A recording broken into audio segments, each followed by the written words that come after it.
Você já imaginou acordar um dia e descobrir que destruiu a própria vida sem nem perceber?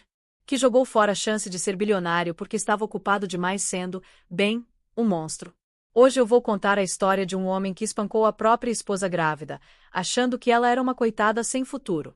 Só tinha um pequeno detalhe que ele não sabia. Ela era herdeira de 100 bilhões de dólares.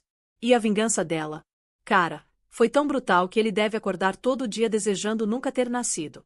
Fica comigo até o final porque essa história tem reviravolta atrás de reviravolta, e o final é de arrepiar. Então, vamos começar do início. O primeiro gosto que ela sentiu foi de sangue. O segundo foi o sabor amargo do chão frio do hospital. Ela estava encolhida, tentando proteger a barriga de 8 semanas. Uma gravidez secreta que ela achava que ia salvar o casamento. Mas acabou sendo exatamente o motivo pelo qual ele tentou matá-la. O nome verdadeiro dela era Lara Sinclair.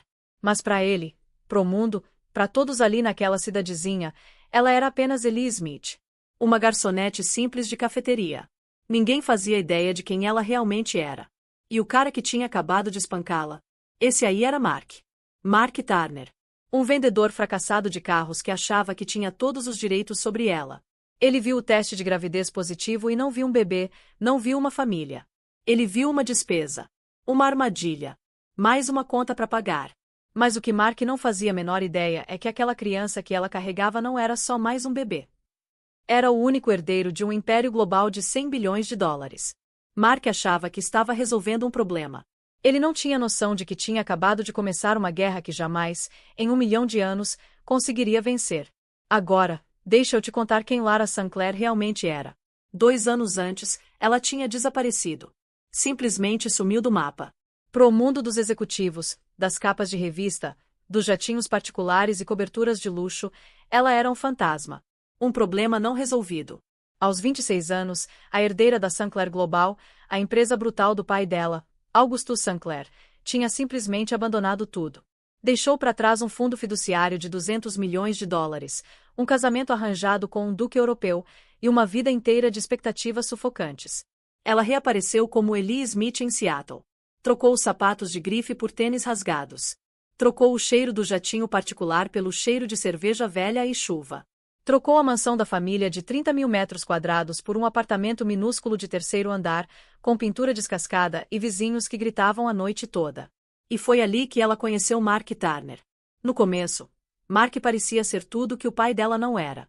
Ele parecia apaixonado, espontâneo, verdadeiro. Trabalhava numa concessionária de carros mediana e tinha aquele charme de vendedor que derrete até pedra.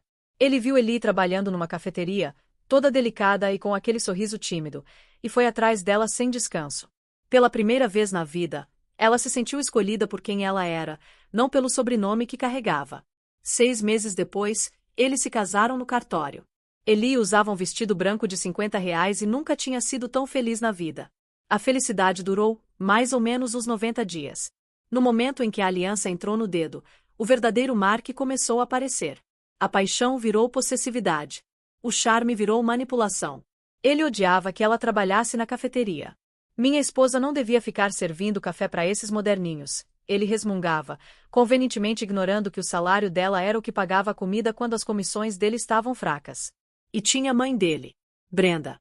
Uma mulher com cara de quem chupou limão a vida inteira e uma voz que azedava até leite. Brenda Turner via Ellie como uma qualquer que não era boa o suficiente pro filho perfeito dela. Ela aparecia sem avisar, mexia nas coisas da geladeira e fazia comentários sobre a poeira no parapeito da janela. Você tem sorte de ter ele, sabia? Brenda dizia, olhando a roupa simples de Ellie de cima a baixo. Mark podia ter qualquer uma. Ele tem padrões. E Ellie, criada para ser educada, simplesmente engolia tudo aquilo. Isso é a vida real, ela dizia para si mesma. É bagunçado mesmo. Minha vida antiga era artificial. Isso aqui é autêntico. Mesmo quando doía. O controle foi apertando. Mark controlava o dinheiro deles, o que significava que o salário de Ellie ia direto para a conta dele, e ela recebia uma mesada de R$ 50 por semana. Ele checava o celular dela. Foi isolando ela de todos os amigos que ela tinha feito na cafeteria. Ele ficava com raiva, o rosto ficando todo vermelho, e socava a parede do lado da cabeça dela. Você me faz fazer isso, Ellie. Você me provoca. E Lara Sinclair, que já tinha encarado o CEO de uma corporação rival durante uma negociação de aquisição hostil, se encolhia e pedia desculpas. Ela era Ellie Smith agora. E Ellie Smith era um ratinho assustado. Aí veio o milagre. O terror. Ela estava grávida. Um teste de farmácia. Aquela linha azul. Um farol de esperança e medo ao mesmo tempo. Um bebê. Uma razão para ele mudar. Um jeito deles virarem uma família de verdade. Isso vai consertar tudo, ela pensava. Isso vai consertar ele. Ela gastou os últimos R$ 20 da mesada dela num par minúsculo de sapatinhos de tricô e uma caneca com o melhor pai do mundo escrito, tudo de brechó. Escondeu num armário, esperando o momento certo. Ela estava com 8 semanas, o corpo dela guardando o segredo mais precioso do mundo. Estava apavorada. Estava radiante. O que ela não sabia é que Mark tinha acabado de perder uma promoção. Tinha perdido uma venda garantida de um carro caríssimo e o gerente tinha rido na cara dele. Ele estava bebendo. Estava fervendo num coquetel de autopiedade e raiva, culpando o mundo, o chefe, e principalmente a mulher em casa, que ele sentia que era só mais uma boca para alimentar. Ele era uma bomba. E Ellie Smith, segurando seu segredinho cheio de esperança, estava prestes a acender o pavio. O apartamento estava sufocantemente silencioso quando Mark chegou em casa. Era aquele tipo ruim de silêncio. Não pacífico, mas aquele ar pesado e parado antes de uma tempestade. Ellie estava na cozinha, a mesinha posta para o jantar, macarrão de caixinha com salsicha, o melhor que ela conseguia fazer com o que ele deixava. Ela ouviu as chaves dele batendo violentamente na mesinha da entrada. Um grunhido. A geladeira abrindo, o chiado de uma latinha de cerveja. Oi, amor, ela disse, a voz tremendo um pouco. O jantar tá pronto. E eu tenho uma coisa para te contar. Uma coisa maravilhosa. Mark entrou pesadamente na cozinha, o paletó barato do terno jogado no ombro. O rosto estava vermelho e ele cheirava a cerveja velha e fracasso. Maravilhosa? O que é tão maravilhoso? Ellie? Ganhou uma gorjeta grande hoje. Uns R$ 5. Mark, por favor, senta aqui. Ele não sentou. Ficou ali, intimidando. Tô cansado disso. Ele cuspiu. Cansado desse buraco. Cansado dessa vida de aperreio. Eu devia estar numa sala de diretoria. Devia estar dirigindo um Lexus, não vendendo eles para idiotas. E tô preso aqui com isso aqui. Vai melhorar, ela sussurrou, torcendo o avental. Eu sei que vai. E o que eu tenho para te contar é o começo. Fala logo. As mãos dela tremeram quando ela puxou os sapatinhos e a caneca do bolso do avental. Ela esticou para ele, os olhos arregalados com uma esperança desesperada e frágil. A gente vai ser uma família, Mark. Eu tô grávida. Por um segundo, o rosto de Mark ficou em branco. Era aquela quietude congelada e horrível de um computador travando. Depois a tela ficou vermelha. Ele não gritou. Não de primeira. Ele riu. Foi uma risada afiada e feia que fez a alma dela recuar. Grávida? Ele debochou. Grávida? Claro que você tá. Você fez isso de propósito. O quê? Não, Mark. É um bebê. Nosso bebê. É uma armadilha, ele berrou, e varreu a caneca e os sapatinhos da mão dela. A cerâmica estilhaçou na parede. É mais uma conta. Mais uma coisa me amarrando nessa vida patética. Você acha que eu vou passar os próximos 18 anos pagando por um erro? Não é um erro. Ela chorou, as lágrimas brotando. Como você pode falar isso? Tô falando. Nesse momento, a porta abriu. Era Brenda usando a própria chave como sempre. Ela entrou arrastando os pés com uma travessa nas mãos. Olhou a cena, a raiva de Mark, as lágrimas de Ellie, a caneca quebrada. O que tá acontecendo agora? Brenda suspirou como se tudo fosse culpa de Ellie.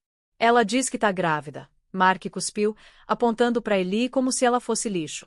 Tentando me prender de vez. O rosto de Brenda azedou. Ai, meu Deus, eu avisei que ela era esperta, Mark. Ela sabe que você é destinado a coisas grandes. Tá tentando fincar as garras mais fundo. Não é verdade, Ellie soluçou, olhando para os dois. Eu achei que você ia ficar feliz. Feliz, Mark avançou nela. Feliz com isso. Ele empurrou ela com força. Ellie tropeçou para trás, batendo no balcão, o ar saindo dos pulmões. Mark. Ela ofegou. Não me vem com Mark. Ele agarrou ela pelos ombros, os dedos cravando como garras. Você acha que ganhou? Acha que pode simplesmente arruinar minha vida inteira? Para. Você tá me machucando. Eu vou te mostrar o que é machucar. Ele bateu nela. Um tapa de mão aberta tão forte que a cabeça dela girou, estrelas explodindo atrás dos olhos. Ela sentiu gosto de cobre. Mark, não quebra os móveis, Brenda disse, a voz entediada enquanto colocava a travessa no fogão. Aquela dispensa casual, aquela permissão, rompeu o último fio do controle de Mark. Ele viu Lara não como esposa, não como mãe do filho dele, mas como a manifestação física de todos os seus fracassos. Ele socou ela. Um soco fechado na barriga. Eli soltou um som que nunca tinha feito antes, um grito sufocado e animalesco de puro terror. Instintivamente enrolou os braços ao redor do abdômen. Não, o bebê. O bebê. Quer falar do bebê? Ele rosnou, os olhos completamente apagados. Vamos nos livrar do problema. Ele chutou ela. Chutou ela na barriga onde as mãos dela falhavam em proteger a vida minúscula de 8 semanas. Ela caiu no chão barato de linóleo e ele chutou de novo. Mark, pelo amor de Deus, não, para. Ela gritou. Devia ter pensado nisso antes. Ele ofegou, o pé se preparando. Brenda só ficou ali parada. Ela assistiu. Você tá fazendo bagunça, Mark. Ela disse enquanto Eli começava a sangrar no chão. Lara sentiu uma dor aguda e catastrófica lá no fundo, um rasgo, um fluxo quente e molhado. Ela olhou para baixo e viu a poça de sangue se formando. Não, não, não. Mark, vendo o sangue, finalmente congelou. A névoa vermelha clareou, substituída por um pânico frio e reptiliano. Ai, meu Deus, olha o que você me fez fazer. Você tá sangrando por todo lado. Liga, liga pro 192. Eli sussurrou, o mundo girando. Nem pensar, Brenda reagiu, finalmente se mexendo. Nada de polícia. Eles vão fazer perguntas. A gente diz que ela caiu. Ela é histérica. Sempre caindo. É, Mark concordou, respirando pesado. Ela caiu. Caiu da escada. Eli, você tá ouvindo? Você caiu. Lara não conseguia responder. A dor era absoluta, um oceano negro puxando ela para baixo. Seu último pensamento consciente não foi da própria vida, mas da faísca minúscula que ela estava falhando em proteger. Ela agarrou a bolsa do chão, os dedos tateando, procurando uma coisa. Mas Mark chutou para longe. Você não vai ligar para ninguém. Ela apagou. O último som que ela ouviu foi a voz de Brenda Turner, afiada e irritada. Bom, não fica aí parado, Mark. A gente tem que acertar nossa história antes de ligar. As luzes eram brilhantes demais. Flutuavam acima dela, estéreis e acusadoras. O cheiro de antisséptico queimava o nariz. Vítima não identificada, aproximadamente 25 a 30 anos, trauma abdominal severo, força bruta, possível costela fraturada, batimento cardíaco fetal fraco, muito fraco, estamos perdendo ela. Vozes distantes, profissionais. Os olhos de Eli tremularam abertos. Uma enfermeira com olhos escuros gentis e um crachá que dizia Patel se inclinou sobre ela. Senhora, você consegue me ouvir? Estamos no Hospital Geral de Seattle. Você tá na emergência. Pode me dizer seu nome? Eli, ela resmungou. A garganta parecia em carne viva. Eli Smith. Ok, Eli. E seu marido? Mark. Ele tá na sala de espera. Ele disse que você teve uma queda terrível na escada. Um medo frio e paralisante, mais forte que qualquer droga, tomou conta dela. Ele tá aqui. Não, ela sussurrou, tentando se sentar. Um relâmpago de dor atravessou o abdômen. Não, ele que... Calma, a enfermeira Patel acalmou, vendo terror nos olhos dela. A doutora. Shen tá vindo te examinar. A gente precisa salvar seu bebê, Eli. Meu bebê. Esperança fina e esgarçada. Tá vivo. O coração tá batendo, mas tá em sofrimento. A gente precisa te levar pra cirurgia correndo. Você precisa assinar os termos de consentimento. Cadê minha bolsa? Eli exigiu, uma energia nova surgindo. Tá aqui. Os paramédicos trouxeram. Tira ele de perto de mim, Eli sussurrou, agarrando o braço da enfermeira. O aperto era surpreendentemente forte. O homem na sala de espera, Mark, ele não pode, ele fez isso. A expressão da enfermeira Patel mudou num instante, de simpatia profissional para um foco protetor e firme. Ela já tinha visto isso antes. Eu entendo. Vou chamar a segurança. Espera. Eli ofegou. Minha bolsa. Preciso do meu celular. A enfermeira Patel entregou o smartphone barato com a tela rachada. Eli ignorou. Os dedos tatearam num forro escondido e costurado dentro da bolsa, um forro que ela mesma tinha feito 2 anos atrás. Os dedos fecharam em volta de um segundo telefone, descartável. Era um Nokia antigo e simples, a bateria projetada para manter carga por 1 ano. Ela abriu. Tinha apenas um número nos contatos. Uma única palavra, Julia. O polegar pairou sobre o botão de ligar. Era isso. A falha definitiva. A rendição. Ligar para esse número significava que Eli Smith estava morta.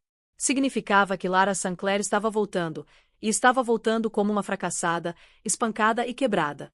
Precisamos salvar seu bebê. Ela apertou o botão. Tocou uma vez. Sim. A voz era britânica, calma e afiada como um diamante. Era a voz de Julian Vance, o chefe da proteção executiva da Sinclair Global, um ex-agente do Mi-6 que tinha sido a sombra dela desde criança. Julian. Ela engasgou a palavra, grossa de sangue e vergonha. O silêncio do outro lado foi absoluto. Ele estava ouvindo. Estava triangulando a posição dela. É código Rouxinol. Ela sussurrou. Rouxinol era o pior cenário possível. Significava que ela estava comprometida, em perigo mortal, e todos os protocolos deviam ser ativados. Localização confirmada. Hospital Geral de Seattle, ele disse, a voz agora desprovida de qualquer calor. Era eficiência letal pura. O ativo está em movimento. Estamos a 20 minutos de distância, horário e local. 20 minutos, Julian? Você está em Seattle.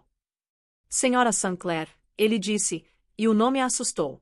Seu pai tem uma equipe seguindo você desde o dia que você foi embora. Estamos sempre a 20 minutos de distância. Estou no G700, estamos desviando de Vancouver. Agora pare de falar. Estamos indo. A linha morreu. Eli caiu para trás, o telefone caindo no peito. 20 minutos. A enfermeira Patel estava de volta. A segurança está a caminho. Eles vão manter seu marido na sala de espera. Não é suficiente, Eli sussurrou. Você precisa trancar esse andar, por favor. Antes que a enfermeira pudesse responder, toda a atmosfera da emergência mudou. Não foi um som, foi uma queda de pressão. As portas duplas se abriram, não com estrondo, mas com um voxor suave e poderoso. 2 homens internos pretos idênticos impecáveis ficaram ali. Eram construídos como geladeiras, com fones de ouvido e rostos impassíveis. Eles foram seguidos por um homem que Eli conhecia melhor que o próprio pai. Julian Vance. Ele era alto, magro e usava um terno cinza-prata de Savile Row como se fosse uma armadura. Os olhos cinzentos varreram a sala, catalogando a enfermeira Patel, a doutora Shen, o policial que estava fazendo o relatório, e, finalmente, Lara. O rosto dele amoleceu por uma fração de segundo. Era o mais perto que ele chegava de demonstrar emoção. Liberem a sala, ele ordenou. A voz não era alta, mas tinha a autoridade de uma estrela entrando em colapso. Senhor, essa é uma área restrita. A doutora Shen começou. Julia exibiu uma carteira aberta.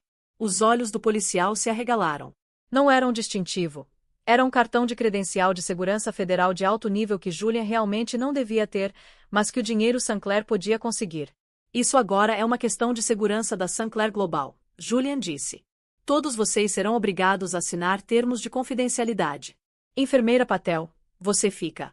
Doutora Shen, você vai reunir os melhores cirurgiões obstétricos e de trauma desse estado. Você tem 5 minutos. Mexam-se. Quem? Quem é ela? A doutora Shen gaguejou. Julian caminhou até a cabeceira de Lara. Gentilmente pegou o cobertor barato do hospital e cobriu as pernas expostas dela, de costas para a sala, dando a ela um momento de privacidade. Ele virou de volta para o atordoado staff médico. O nome dela, ele disse, a voz caindo para uma quietude mortal, é Lara Sinclair. Ela é a vice-presidente executiva da Sinclair Global, e a criança que ela está carregando é a única herdeira desse império de 100 bilhões de dólares. Vocês vão salvar as duas. Testemunha Deus, eu vou comprar esse hospital e vou mandá-lo ser desmontado tijolo por tijolo com as carreiras de vocês ainda dentro. Mark Turner estava nervoso. Sentado na cadeira de vinil descascado da sala de espera, balançando a perna. Brenda sentou ao lado dele, lendo uma cópia de revista de fofoca de 2 anos atrás com um fungar crítico. Ela tá demorando muito lá dentro, Mark murmurou, checando o relógio. Isso vai custar uma fortuna. É culpa dela, Brenda disse sem levantar os olhos. Desastrada. Sempre foi histérica. Você diz pra eles que ela tá com hormônios. É, hormônios. Ela caiu. Um segurança novo, esse muito maior e de terno, se aproximou deles. Senhor Turner. É, sou eu. Ela tá bem? Minha esposa tá bem. Mark injetou a quantidade perfeita de marido preocupado pré-preparado na voz. Você tá sendo solicitado a sair, o guarda disse sem expressão. Mark se levantou. O quê? Eu não vou a lugar nenhum. Essa é minha esposa. Ela não é mais sua esposa, Sr. Turner. Uma voz nova interrompeu. Julian Vance estava na porta, ladeado pelos dois homens. Ele olhou para Mark com um tipo de nojo biológico profundo, como se estivesse estudando um inseto. Quem diabos é você? Mark bravateou. O chefe dela da cafeteria? Você não pode me mandar embora. Sou Julian Vance, chefe de proteção executiva da família Sinclair. Você vai se retirar dessa propriedade ou será removido. Sinclair? Que diabos é Sinclair? Brenda, de repente interessada, largou a revista. Sinclair, tipo Sinclair Global. Aqueles das notícias. Os olhos de Julian piscaram para ela. Cale a boca, ele disse. Brenda calou a boca. Olha, amigão, Mark disse, tentando inflar o peito. Não sei que tipo de golpe você tá aplicando, mas ele é minha. O nome dela, Julian disse, dando um passo à frente, é Lara. E você nunca mais vai pronunciá-lo. Mark estava confuso. Isso não fazia parte do plano. De repente, um som maciço de tac-tac-tac preencheu o ar, fazendo as janelas da sala de espera vibrarem. Um rugido de turbinas. O que é isso? Brenda gritou, cobrindo os ouvidos. Isso, Julian disse, checando o relógio, é o leão. As portas duplas no fim do corredor se abriram de supetão. Dessa vez não era segurança. Era uma onda de administradores do hospital liderada pelo CEO do hospital, Sr. Harrison, que parecia estar prestes a ter um ataque cardíaco. E atrás deles, caminhando como se fosse dono do próprio ar que respiravam, estava Augustus Sinclair. Ele era um homem no fim dos 60 com um choque de cabelo branco e um rosto que parecia esculpido em granito. Usava um sobretudo de cachemir de $50.000 salpicado de chuva do heliponto no telhado. Os olhos, da cor de um lago congelado, varreram a sala e pousaram em Mark. Augustus tinha estado numa reunião de diretoria em Tóquio 14 horas atrás. Tinha voado direto no Gulfstream G700 para Seattle, sem nem parar para trocar de roupa. A raiva dele era uma coisa fria e silenciosa. Era o tipo de raiva que derruba governos e quebra mercados. Mark e Brenda encolheram. Esse homem irradiava um poder que eles nem conseguiam compreender. Augustus caminhou direto passando por eles em direção à ala segura, Sr. Harrison correndo ao lado. Sr. Sinclair, ela tá em cirurgia. Doutora Branson, nosso melhor, tá fazendo o procedimento. Limpamos o andar inteiro. Qualquer coisa que precise. Augustus levantou a mão. Harrison parou de tagarelar. Augustus virou devagar e olhou para Mark. Olhou para os sapatos de R$ 40, pro terno barato amassado e para os machucados nos nós dos dedos. Você, Augustus disse. A voz era um rosnado baixo.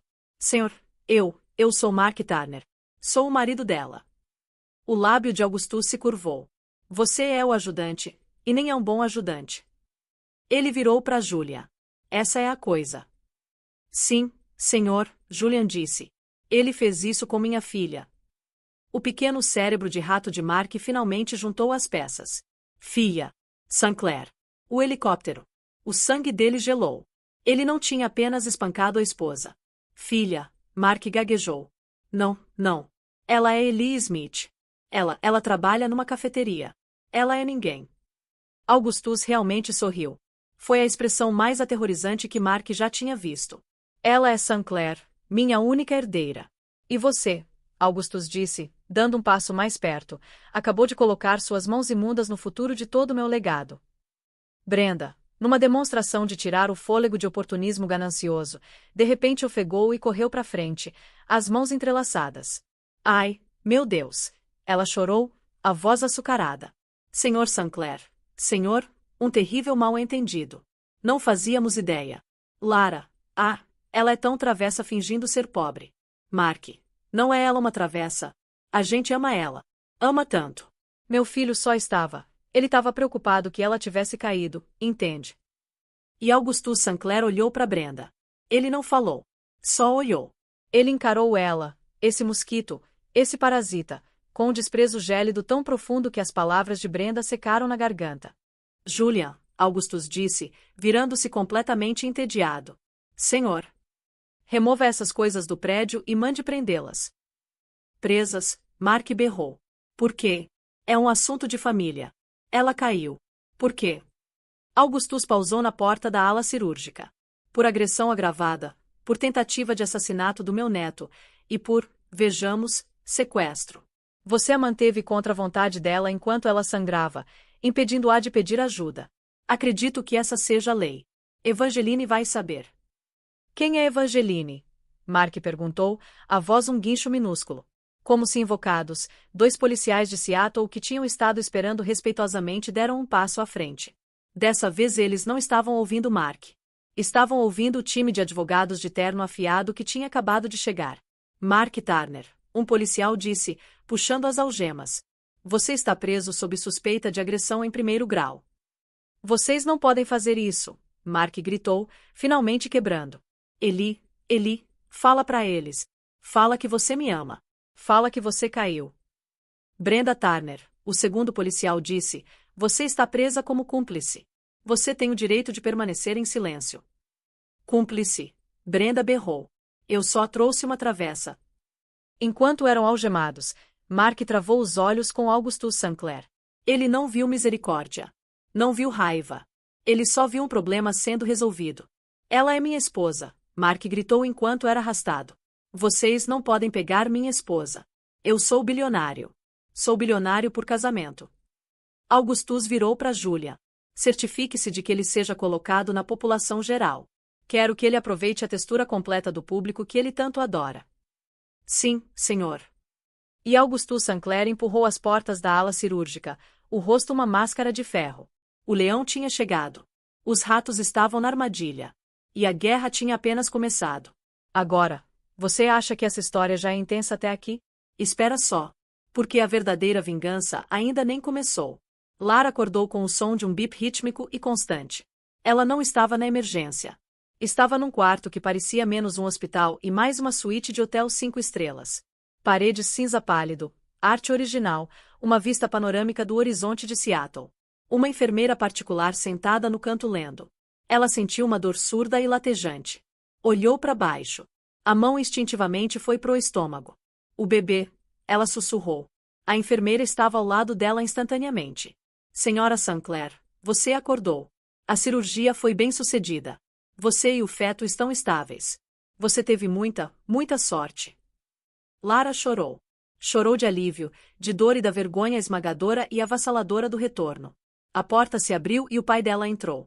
Augustus Sinclair parecia não ter dormido em uma semana, mas o terno ainda estava perfeito. Ele ficou aos pés da cama, as mãos entrelaçadas nas costas. Então, ele disse, a voz sem emoção. Você voltou. Não foi eu te amo. Não foi estava preocupado. Foi você voltou. Pai, ela sussurrou. 2 anos, ele disse, caminhando até a janela. 2 anos você passou vivendo na imundície. Por ele. Por amor. Foi isso, Lara? Essa era a vida autêntica que você estava procurando. Eu só queria ser amada por mim. Ela chorou, as lágrimas quentes e rápidas. Não pela Sinclair Global, não pelo dinheiro. Queria ser normal. Normal, ele zombou. Normal é para pessoas que podem se dar ao luxo. Nós não somos normais. Nós somos Sinclairs. E você, ao fugir, ao se casar com aquele invertebrado, colocou o legado Sinclair em risco. Ele não sabia. Ela sussurrou. E isso torna melhor. Augustus rugiu, sua compostura finalmente rachando. Que ele fez isso de graça. Que ele espancou a herdeira de todo o meu mundo quase até a morte por alguns reais. Você não era uma pessoa para ele, Lara. Você era uma posse. Assim como você era uma posse para mim, você vai dizer. Mas minha gaiola era dourada e mantinha os animais de fora. Você voou direto pro esgoto. Ele era gentil no começo, ela disse fracamente. Eles sempre são. Ele amoleceu apenas uma fração. Olhou para ela, sua filha, machucada e quebrada. Você tem meus olhos, mas tem o coração ingênuo da sua mãe. Ou tinha. Ele sentou na cadeira ao lado dela. Ele foi preso. Ele e a mãe dele. Ótimo. A voz dela era fria. Era uma voz nova. Trouxe Evangeline Reis. Os olhos de Lara se arregalaram. Evangeline Reis não era apenas uma advogada. Ela era advogada. Sócia sênior de um dos escritórios mais poderosos de Nova York. Evangeline era o tubarão que outros tubarões temiam. Ela não cuidava de divórcios. Ela cuidava de dissoluções corporativas e aquisições hostis. Evangeline para um caso de agressão. Não, Augustus disse. Para uma aniquilação. Enquanto isso, numa sala de interrogatório sem janelas, Mark Turner estava descobrindo como era a aniquilação. Seu advogado nomeado pelo Estado era um jovem nervoso de 28 anos que claramente não tinha ideia do que estava acontecendo. A porta se abriu. Entrou Evangeline Reis.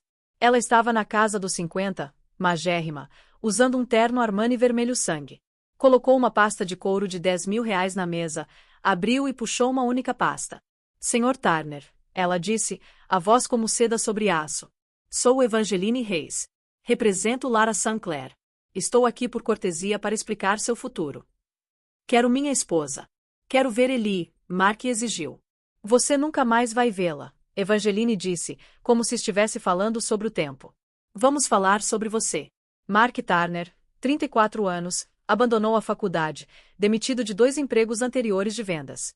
Dívida atual, R$ 34.700 em cartões de crédito, 18.000 no financiamento de carro que você não pode pagar.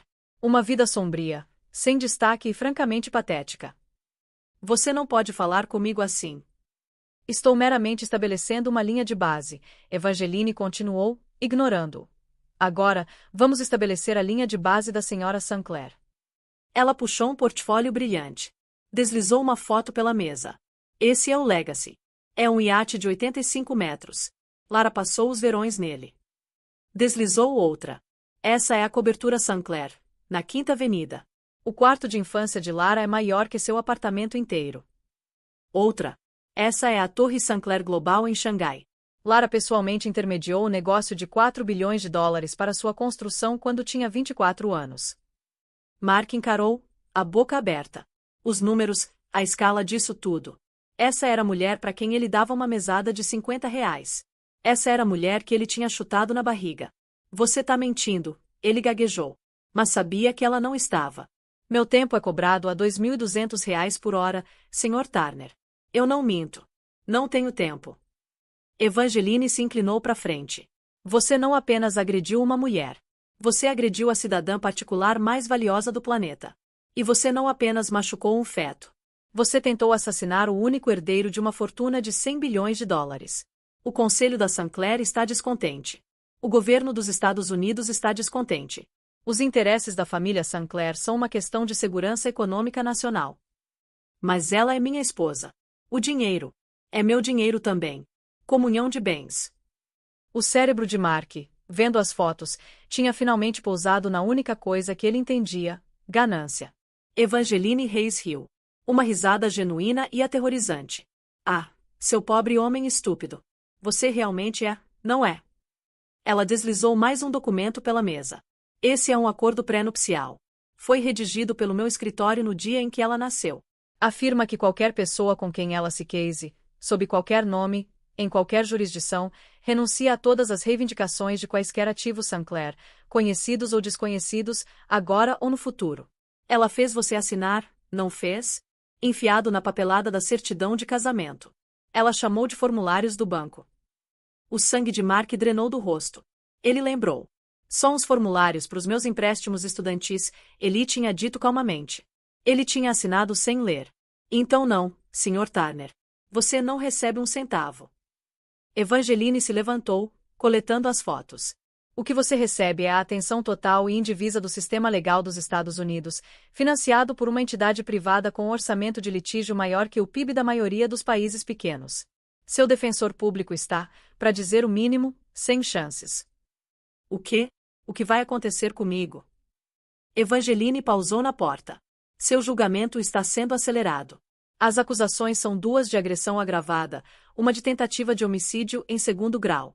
A lei do estado de Washington reconhece um feto viável e uma de prisão ilegal.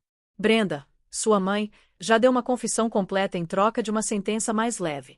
Ela testemunhou que você planejou, que você disse, e eu cito, vou tirar essa coisa dela. Isso é mentira, Mark gritou. Não importa. Está registrado. Você, Sr. Turner, vai ser condenado. Vai para a prisão por muito, muito tempo.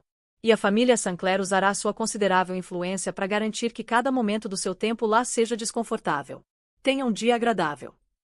A porta clicou fechando, deixando Mark Turner na sala silenciosa e sem janelas, um rato que tinha acabado de aprender a verdadeira natureza da armadilha de aço em que estava. Lara não compareceu ao julgamento. Não precisava. Ela estava num tipo diferente de sala de guerra, uma suíte cobertura segura no centro que a Sinclair Global agora possuía. Tinha um telefone novo, uma equipe de segurança nova e um propósito novo. Ela também tinha dado à luz. Devido ao trauma, tinha dado à luz seu filho 2 meses prematuramente. Ele era minúsculo, frágil e passando as primeiras semanas no mundo numa UTI neonatal privada de última geração construída sob medida dentro da suíte dela. Ela o chamou de Augustus Julian Sinclair. Gus, para encurtar. Ele era um lutador. Ele era um Sinclair. Conforme Lara recuperava sua força física, seu eu antigo, a parte Lee, foi queimada. A suavidade se foi. No lugar havia uma raiva fria e quieta. Ela sentou numa mesa cercada de laptops, Julian ao seu lado. O julgamento é uma formalidade, Augustus disse a ela por videochamada. Evangeline está performando. Bom, Lara disse, sem tirar os olhos da tela. Mas isso não é suficiente. Cadeia é uma solução patrocinada pelo Estado. Eu quero uma solução, Sinclair. O que você tem em mente? O pai perguntou, um raro brilho de orgulho nos olhos. Quero ele apagado, Lara disse. Quero ela apagada. Quero cada parte da vida que eles tinham, cada lugar onde se sentiram seguros, desaparecido. Terminado. A aniquilação começou. Fase 1, o ataque legal. Evangeline Reis, como prometido, foi uma virtuosa. Ela não apenas apresentou evidências. Ela apresentou uma narrativa. Pintou Mark como um predador frio que tinha escolhido uma mulher vulnerável e isolada como alvo. Ela nunca mencionou o nome Sinclair em tribunal aberto. Não era necessário. Ela colocou Brenda Turner no banco das testemunhas. Brenda, tentando se salvar, mentiu espetacularmente, pintando Lara como uma esposa desleixada e difícil. Evangeline, no contra-interrogatório, simplesmente sorriu. Senhora Turner, você testemunhou que trouxe uma travessa. Por preocupação, certo?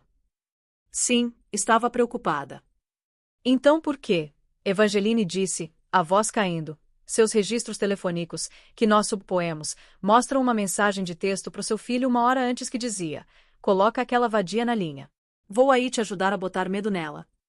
O rosto de Brenda desmoronou. O júri ficou 15 minutos fora. Mark Turner foi considerado culpado em todas as acusações. O juiz, citando a brutalidade extrema e a monstruosa falta de remorso, o sentenciou de 35 anos à prisão perpétua. Brenda Turner recebeu 10 anos por conspiração e cumplicidade em tentativa de homicídio. Fase 2. O apagador financeiro. Essa era a parte de Lara. Concessionária Vestuou Toyota. Ela disse a Júlia. A concessionária. Sim. Eu quero ela. 3 dias depois, o dono da concessionária Vestuou Toyota recebeu uma oferta toda em dinheiro pela concessionária de uma holding anônima baseada em Delaware. A oferta era 300% acima do valor de mercado. Ele assinou imediatamente. Na segunda-feira seguinte, a empresa fantasma da Sinclair Global assumiu a posse. O primeiro ato foi demitir o gerente de Mark, aquele que tinha habilitado seu comportamento e rido dele. O segundo ato foi liquidar todo o inventário e fechar o lote permanentemente. Na sexta-feira, era um terreno vazio cercado de concreto.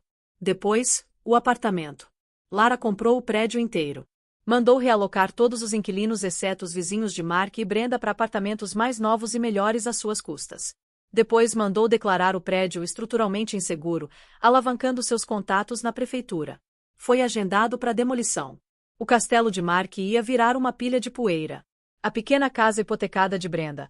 A equipe de Evangeline descobriu que Mark tinha falsificado a assinatura da mãe numa segunda hipoteca para pagar dívidas de jogo. O banco, também de propriedade de uma subsidiária Sinclair, executou a hipoteca.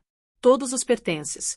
A mobília cafona, as canecas de melhor pai do mundo, as fotos velhas, foram empilhadas no meio-fio pro caminhão de lixo. Fase 3. A execução social. Mark, na prisão, ainda acreditava que era alguém, um cara durão. Tinha até se gabado pro companheiro de cela que tinha sido casado com uma bilionária secreta. Julian cuidou disso pessoalmente. Fez uma ligação para um certo colunista de fofocas extremamente viciosos de Nova York. Vazou a história verdadeira. Não a do tribunal, mas a rica. A manchete no dia seguinte foi brutal. O idiota de 100 bilhões. Como vendedor fracassado, Mark Turner jogou fora a maior fortuna do mundo. A história foi impiedosa. Pintou ele como o homem mais estúpido vivo, um motivo de piada. Detalhou as surras, sim, mas as enquadrou no contexto de sua insegurança patológica e incompetência. Incluiu citações do gerente demitido, dos velhos amigos do colégio, qualquer um que pudesse pintá-lo como perdedor. Na prisão, o status de Mark mudou da noite pro dia. Ele não era um cara durão. Não era um predador. Ele era o cara que tinha o bilhete premiado da loteria e tocou fogo nele. Ele se tornou a maior piada da prisão. A vida dele se tornou um inferno vivo, pior que qualquer violência física. Ele era um nada. Lara sentou na suíte lendo o artigo no tablet. Tomou um gole de chá. Julia, ela disse. Sim, senhora Sinclair. Mande um pacote final para Brenda na prisão. O que tem nele?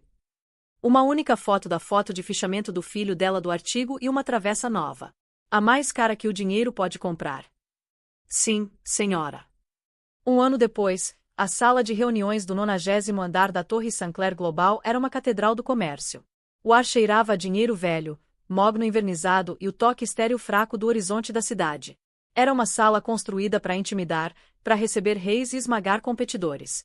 Na cabeceira da mesa de 15 metros, Augustus Sinclair sentou em silêncio, as mãos entrelaçadas. Pela primeira vez na carreira, ele era um espectador. O verdadeiro centro de gravidade estava na ponta oposta. Lara Sinclair, não mais Ellie, e nem mesmo a garota que tinha fugido 2 anos antes, comandava a sala. O cabelo escuro estava cortado num bob severo e afiado que emoldurava um rosto que tinha perdido toda a suavidade. Os hematomas tinham ido embora, mas tinham sido substituídos por uma determinação linda e gelada. Ela usava um terno preto sob medida Alexander M. Sequin, os ombros afiados, uma declaração clara. Ela não estava ali para se misturar. Estava ali para reinar. No canto da sala de reuniões, pelas janelas blindadas do chão ao teto, ficava um berço reforçado de última geração. Dentro, Augustus Gus Julian Sinclair II balbuciava calmamente para um mobile de R$ 5.000, observado por uma babá de segurança discreta que era treinada em extração tática. A fusão Kratos, como proposta, Lara disse, a voz cortando o silêncio, é uma rendição.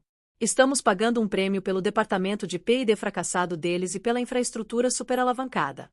É um negócio seguro, entediante e estúpido. Não vamos aceitá-lo. Um membro veterano do conselho, um homem chamado Alovai, com um olhar aguado de dinheiro velho, pigarreou.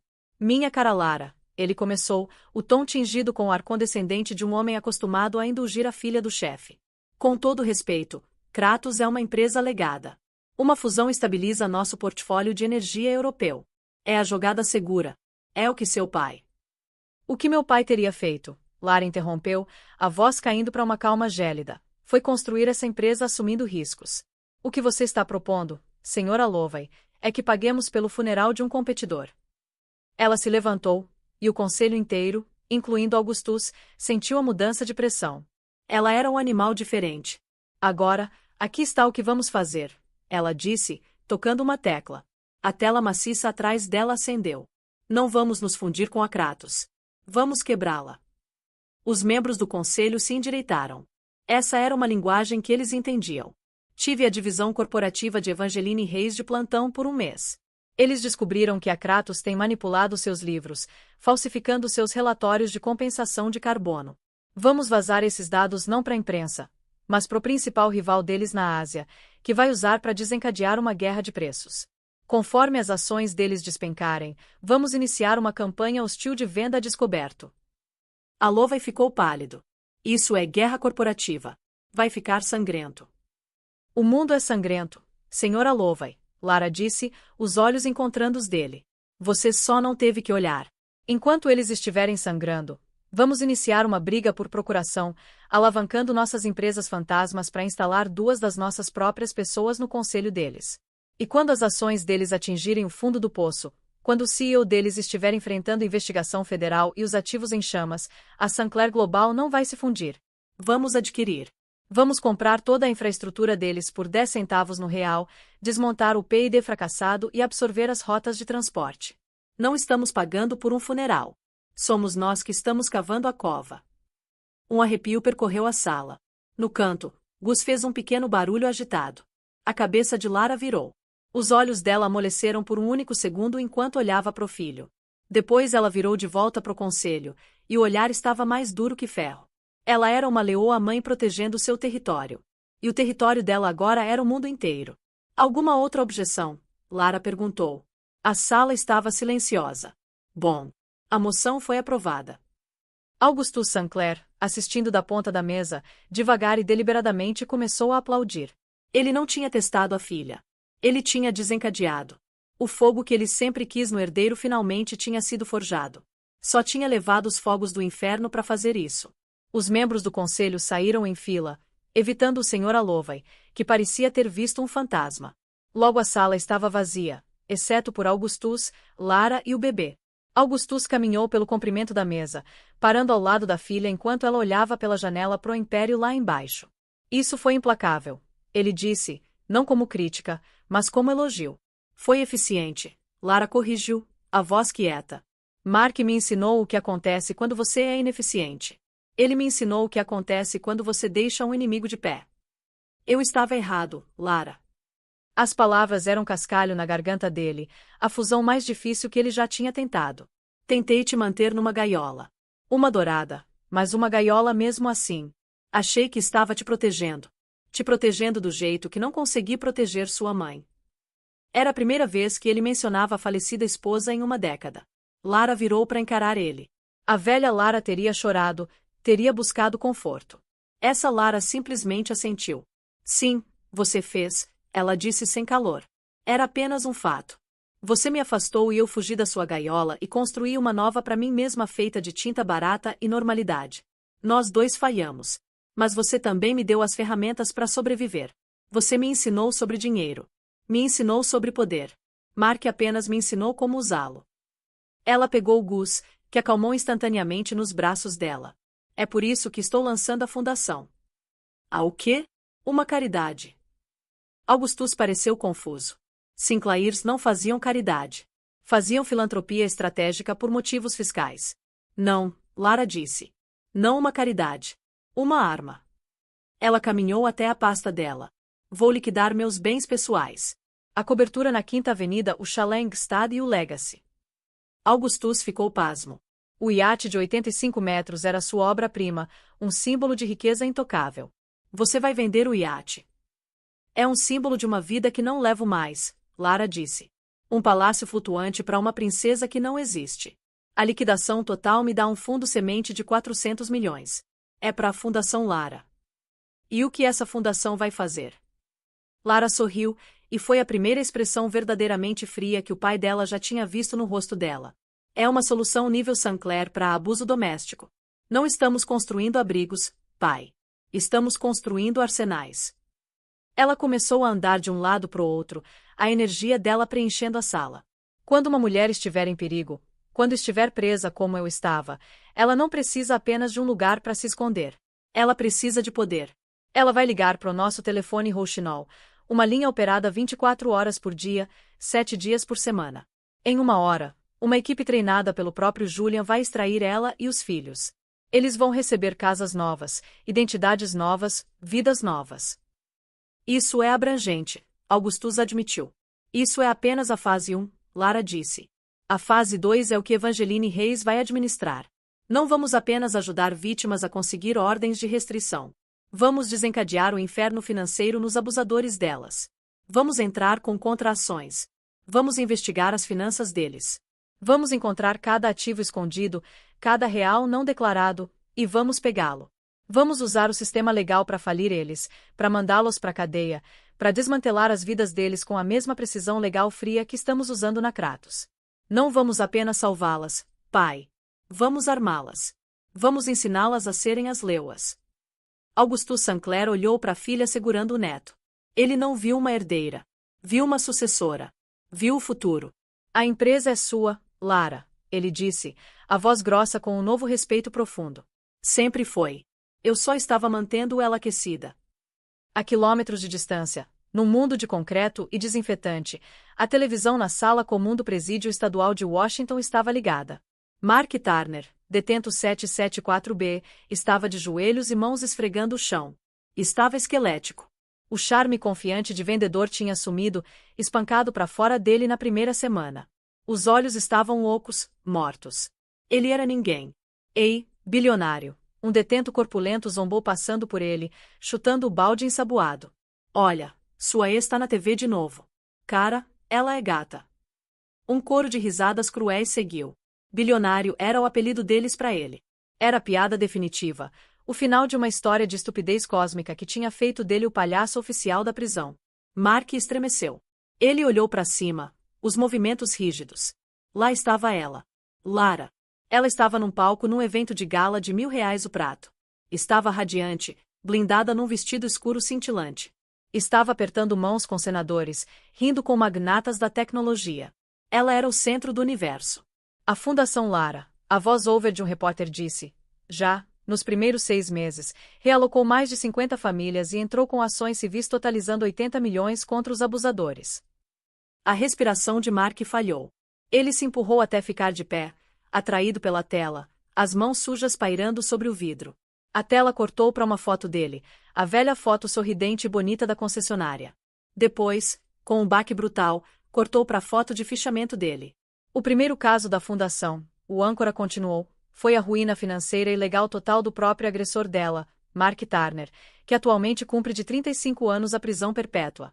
O lema da fundação, tirado da própria senhora Sinclair, é: vamos dar a você a única coisa que seus abusadores temem. Vamos dar poder a você. Mark pressionou a palma contra o vidro. Viu o rosto dela, tão equilibrado, tão poderoso. Viu a mulher que ele tinha tido em casa. A mulher que tinha amado ele. A mulher que ele tentou chutar até a morte. O esfregão escorregou da outra mão, caindo no chão com um barulho. A percepção final o atingiu, e foi pior que a sentença de prisão, pior que as surras.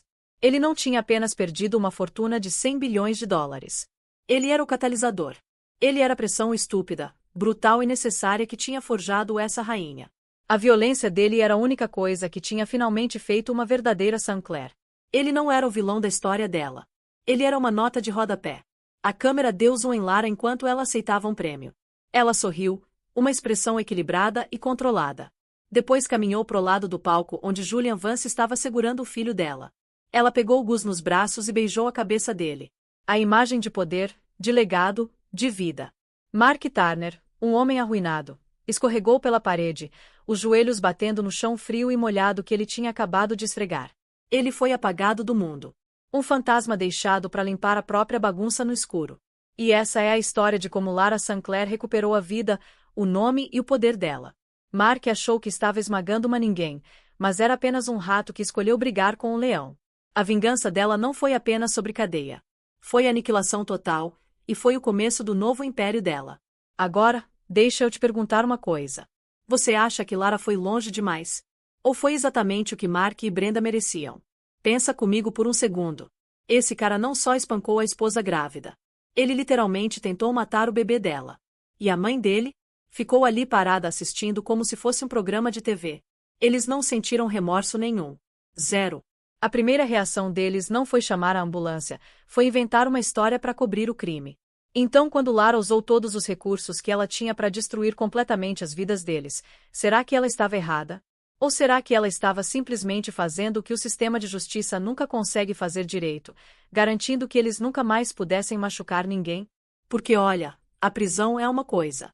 Mas Lara foi além. Ela não queria só que eles fossem punidos. Ela queria que eles sentissem exatamente o que ela tinha sentido, impotência total. Ela queria que eles acordassem todo santo dia sabendo que cada decisão errada que fizeram os levou até ali. E que não tinha volta. Mark perdeu tudo. O emprego, a casa, a dignidade, a liberdade. Mas sabe o que foi pior? Ele perdeu a ilusão de que era alguém. Na cabeça dele, ele era o cara, o macho alfa, aquele que mandava. E Lara arrancou essa máscara e mostrou pro mundo inteiro quem ele realmente era. Um homem pequeno, assustado e patético que só se sentia poderoso quando estava batendo numa mulher indefesa. E Brenda? Aquela mulher passou a vida inteira criando um monstro. Ela validou cada comportamento horrível do filho. Ela deu permissão. Ela foi cúmplice. Então, quando ela perdeu a casa, os pertences, a liberdade, será que não foi justiça? Mas aqui está a parte que eu acho mais fascinante dessa história toda. A vingança de Lara não foi só pessoal. Ela transformou a dor dela em propósito. Ela criou uma fundação inteira dedicada a dar poder para mulheres que estão na mesma situação que ela esteve. Ela não só se salvou, ela está salvando outras pessoas. Pensa na genialidade disso. Enquanto Mark está apodrecendo numa cela sendo apiada da prisão, Lara está literalmente mudando o mundo. Cada mulher que a fundação dela salva é mais uma prova de que ele não conseguiu destruí-la. Cada abusador que eles processam e arruinam financeiramente é Mark sendo derrotado de novo e de novo. É tipo assim, Mark achou que estava acabando com um problema quando chutou ela. Mas na verdade, ele estava criando o pior pesadelo dele. Ele pegou uma mulher que tinha fugido da riqueza e do poder porque não queria aquela vida, e forçou ela a abraçar totalmente. Ele acordou a leoa que estava dormindo. E sabe o que é mais irônico? Se Mark tivesse sido um cara decente, se ele tivesse realmente amado ela, cuidado dela, sido o homem que ele fingiu ser no começo, ele teria sido o marido da mulher mais rica do planeta. Ele teria tido uma vida além dos sonhos mais loucos dele. Tudo que ele tinha que fazer era ser um ser humano básico e decente. Mas ele não conseguiu nem fazer isso. Em vez disso, ele escolheu o ego. Escolheu a violência. Escolheu o controle. E essas escolhas custaram literalmente tudo. Não é incrível como as pessoas destroem as próprias vidas? Como elas têm ouro nas mãos e jogam fora porque não conseguem ver o valor. Mark podia ter tido bilhões. Podia ter tido uma família linda. Podia ter tido uma vida extraordinária. Mas ele escolheu ser um monstro, e monstros não merecem contos de fadas. Agora, tem gente que vai assistir essa história e dizer: ah, mas ela foi cruel demais. Cadeia já era suficiente. Por que destruir ele financeiramente também? Por que humilhar ele publicamente? E eu entendo esse ponto de vista. Mas deixa eu te fazer outra pergunta. E se não fosse Lara? E se fosse uma mulher comum, sem recursos, sem dinheiro, sem poder? Ela provavelmente estaria morta. Ou se tivesse sobrevivido, estaria vivendo com medo pro resto da vida, olhando por cima do ombro, se escondendo. A realidade é que a maioria das vítimas de violência doméstica não tem os recursos para realmente escapar. Elas não têm dinheiro para advogados caros. Não têm equipes de segurança. Não têm poder para fazer o sistema trabalhar para elas. Então elas ficam presas. Ou fogem e vivem com medo de serem encontradas. Lara teve sorte de ter recursos. E ela escolheu usar esses recursos não só para se vingar, mas para ajudar outras pessoas. Ela pegou o privilégio dela e transformou em responsabilidade. Isso é incrível. E sobre a parte da vingança, olha, eu não vou fingir que sou juiz moral de ninguém. Mas tem uma diferença entre vingança aleatória e justiça calculada. Lara não machucou pessoas inocentes. Ela mirou especificamente nas pessoas que tentaram matá-la e no filho dela. E ela usou métodos legais. Caros e brutalmente eficazes, mas legais. Ela não contratou capangas. Não mandou ninguém quebrar as pernas do Mark. Ela usou advogados, dinheiro e influência para fazer o sistema funcionar do jeito que ele deveria funcionar, protegendo as vítimas e punindo os criminosos. E sobre tornar Mark a piada da prisão, bem, isso foi consequência natural. Ela não inventou nada. Ela só vazou a verdade. E a verdade era que ele era exatamente o que todo mundo acabou achando que ele era. O cara mais burro da história. O cara que literalmente jogou fora 100 bilhões de dólares porque não conseguia controlar os punhos. Isso não foi crueldade da Lara. Foi só fatos. A história dele é tão absurdamente estúpida que se tornou viral naturalmente. Não é culpa dela que a história dele seja a definição perfeita de que burrice monumental. Sabe o que eu acho que é a parte mais satisfatória dessa história toda? É que no final, Mark não perdeu só por causa do dinheiro. Ele perdeu porque subestimou completamente quem ela era. Ele olhou para Ellie e viu uma vítima, uma propriedade, algo que ele podia controlar e descartar. Ele nunca parou para realmente conhecer ela. Nunca perguntou sobre o passado dela. Nunca questionou por que uma mulher tão inteligente, tão refinada, estava trabalhando numa cafeteria. Ele só assumiu que ela era inferior porque ela não tinha poder aparente. E essa é a lição, né?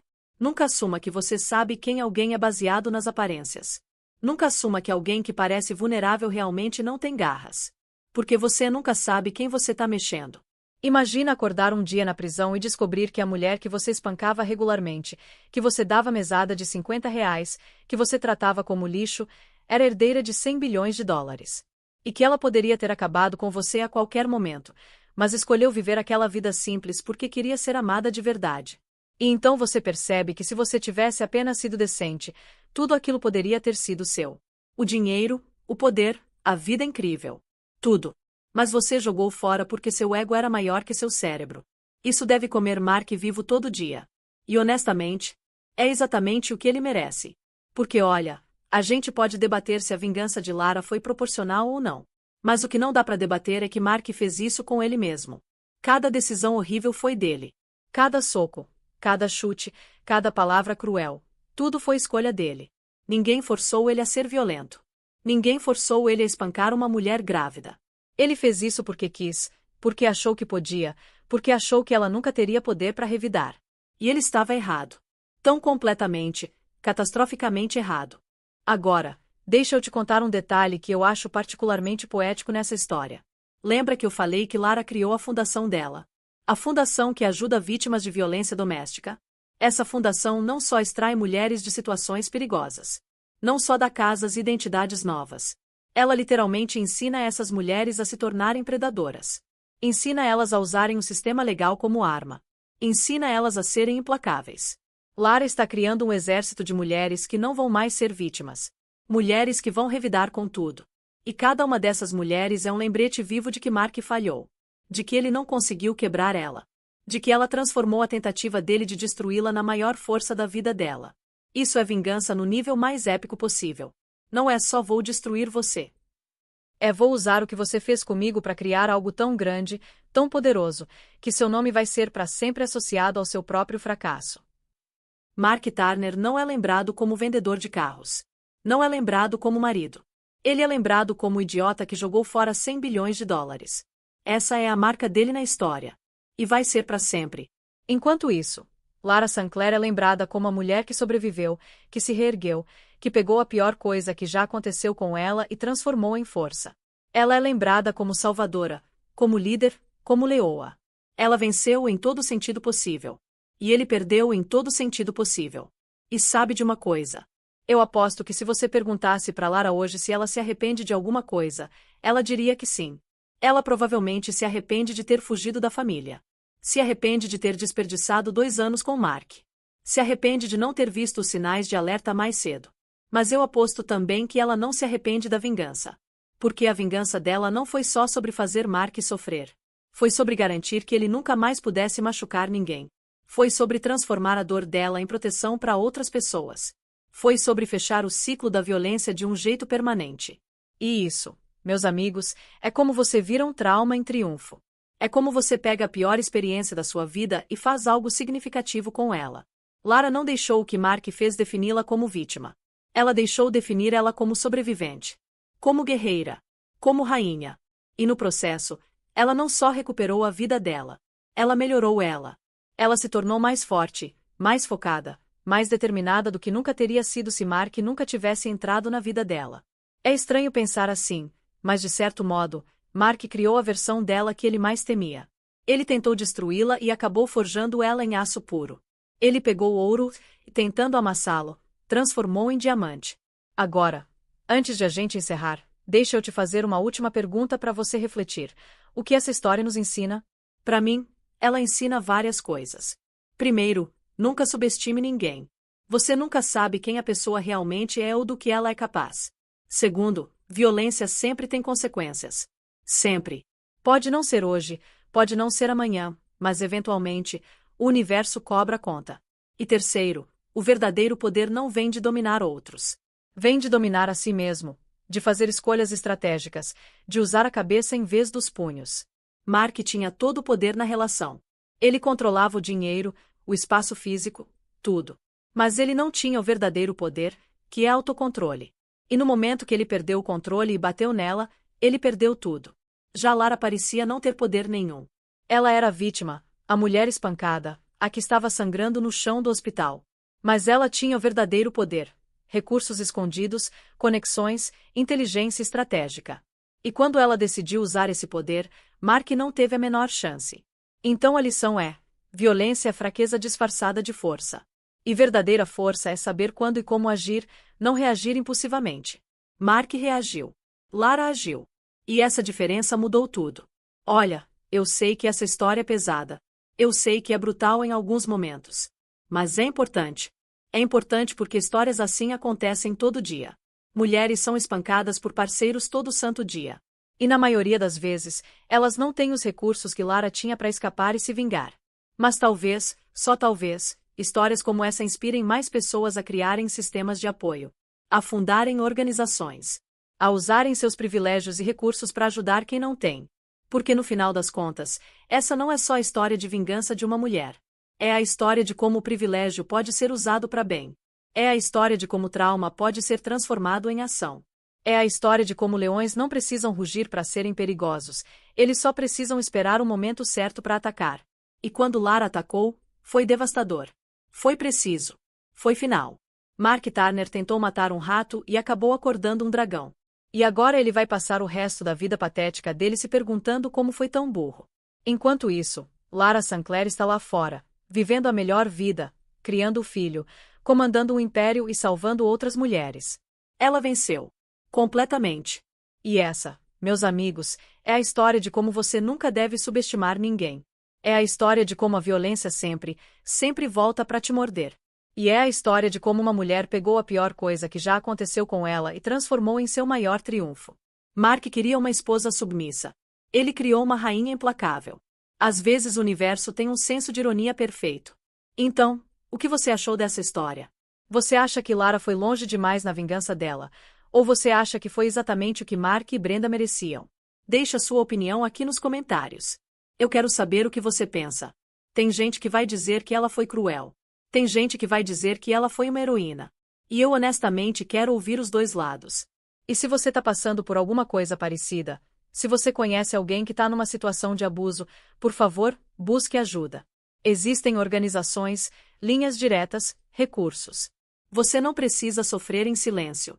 E você definitivamente não precisa ser bilionária para escapar. Existem pessoas que querem te ajudar.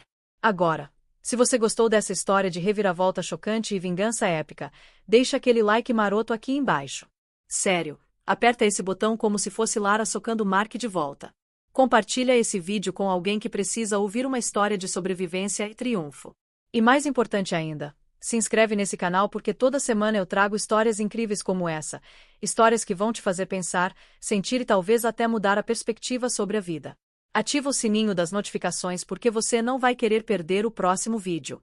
Eu te garanto que vai ser tão bom quanto esse, se não melhor. E deixa eu te contar, a gente tá apenas começando. Tem tanta história incrível, tanta reviravolta absurda, tanto drama de dar água na boca que eu mal posso esperar para compartilhar com vocês. Então fica ligado, apoia o canal, e vamos juntos nessa jornada de histórias que vão te deixar de queixo caído. Obrigado por assistir até o final. Sério, o fato de você ter ficado aqui comigo por todos esses minutos significa muito. Você é incrível. E eu te vejo no próximo vídeo. Até lá, lembra, nunca subestime ninguém, nunca seja um Mark, e sempre, sempre escolha ser a pessoa que usa o poder para fazer o bem. Um beijo, um queijo, e até a próxima. Tchau, tchau.